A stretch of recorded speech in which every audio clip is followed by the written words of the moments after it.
Mutton cutlet எப்படி செய்யலான்னு சொல்லி பார்க்கலாம் வாங்க.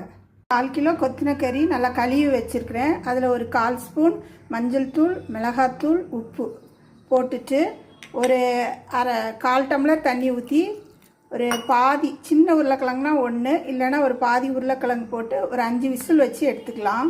2 ஸ்பூன் பொட்டுக்கடலை மிக்சியில் போட்டு நல்லா மையாக அரைச்சிட்டு வந்துடலாம். பொட்டுக்கடலையை அரைச்சிட்டு வந்துட்டோம். இதில் வந்து ஜீரகம், பெருஞ்சீரகம், பெப்பர் போட்டு ஒரு பச்சை மிளகாய் ஆட் பண்ணிக்கலாம்.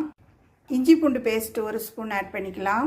இந்த வேக வச்ச மட்டனையும் ஆட் பண்ணிடலாம். ரொம்ப அரைக்கக்கூடாது, கொரப்பாக அரைச்சிட்டு வந்துடலாம். மிக்சியில் கொஞ்சம் கொரப்பாக அரைச்சிட்டு வந்தாச்சு. இப்போ இது தேவையான அளவு உப்பு, நம்ம ஏற்கனவே வேக வைக்கும்போது உப்பு போட்டிருக்கிறோம். இப்போ ஒரு 5 சின்ன வெங்காயம் ஆட் பண்ணிக்கலாம்.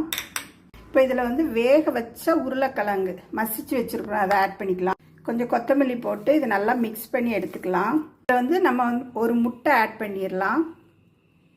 இதை நல்லா மிக்ஸ் பண்ணி எடுத்துக்கலாம். அடுப்பில் ஒரு கடாய் வச்சு கொஞ்சம் எண்ணெய் ஊற்றிக்கலாம். சூடானோன்னே நம்ம கட்லெட்டு போட்டு வச்சுருக்கோம்ல, இதை போட்டு பொரித்து எடுத்துக்கலாம்.